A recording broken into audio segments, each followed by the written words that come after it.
Hello, Rebecca J. Bastian here with episode 1 of Rebecca's Bookshelf.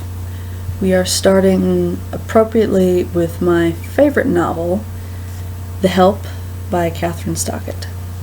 I love this book. I read it probably twice a year. Now, I know it looks kind of beat up, I did not do that. I respect books, but I bought it used. I just feel a need to clear that up because I like books. I treat them with respect. I don't drop food on them or crease them really bad or, bend the pages. The only thing is when I have it on my bedside table and the cat knocks it off, and anyway, but I digress. So, allow me to read the synopsis for you. Aibileen Clark is a black maid in 1962 Jackson, Mississippi, raising her 17th white child. She's always taken orders quietly, but lately it leaves her with a bitterness she can no longer bite back. Her friend Minnie Jackson has certainly never held her tongue or held on to a job for very long, but now she's working for a newcomer with secrets that leave her speechless. And white socialite Skeeter Phelan has just returned from college with ambition and a degree, but, to her mother's lament, no husband. Normally Skeeter would find solace in Constantine, the beloved maid who raised her, but Constantine has inexplicably disappeared. Together, these seemingly different women join to work on a project that could forever alter their destinies and the life of a small town, to write, in secret, a tell-all book about what it's really like to work as a black maid in the white homes of the South. Despite the terrible risks they will have to take and the sometimes humorous boundaries they will have to cross, these three women unite with one intention: hope for a better day. Now, really, I think the synopsis could have been written better. It doesn't really do the book justice. I don't know how many of you have read the book or just watched the movie.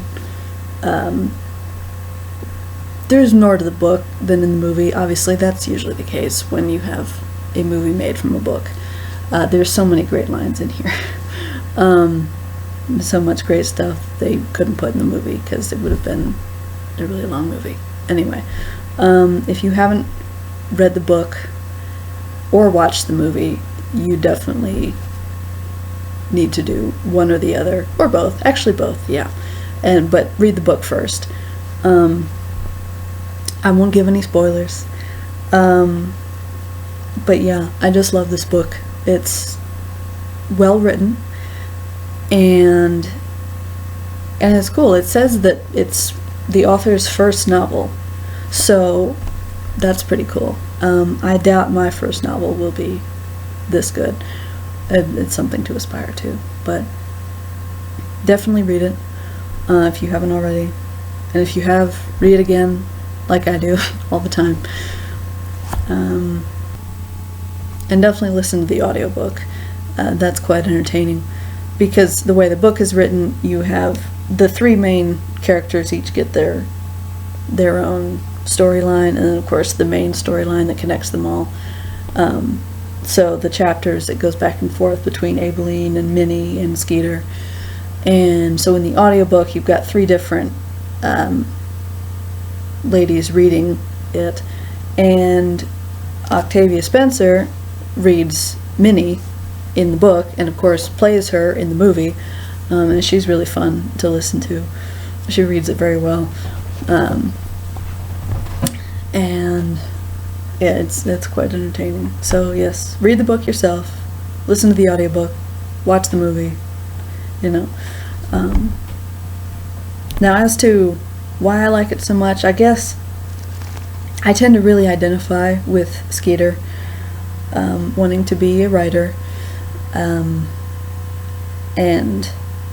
Especially at this point in my life, she and I are the same age for now, and we're still living at home, wanting to get out, be a writer. Difference is I don't have any desire to move to New York City, or any city for that matter. I'm happy in the woods.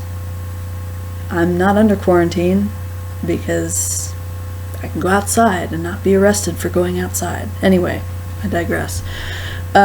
So Yeah, and she's kind of gone along to get along, you know, which is kind of the way I was for years, just doormat, you know. It's like, oh, I don't want to ruffle any feathers, you know.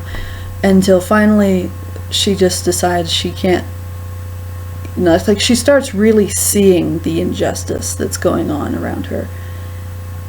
And she decides she's not putting up with it anymore, and she wants to help by writing a book that will reveal what it's really like for these colored women to, you know, the way they're treated, which they're not all treated bad, but some of them are, but she has all of them tell their story, the good and the bad. And if you watched my intro video, maybe you kind of understand why I'm identifying with that, what with my nonfiction book being about my crappy job. I joked with my parents that it was The Help Part 2, but without chocolate pie. And if you've not read the book or watched the movie, I'm not giving away that spoiler. It's hilarious. So, yeah, I just identify with her quite a lot, actually, in other ways too. But yes, so I've read the book, said what it's about, or read the synopsis, told you what it's about, told you why I like it, and I've recommended it, I think, several times by now. So, yeah, that's kind of what my bookshelf series is going to be like. Not real organized. Maybe I'll do better at this in the future. But, yeah, thanks for listening, and hope you see you next time.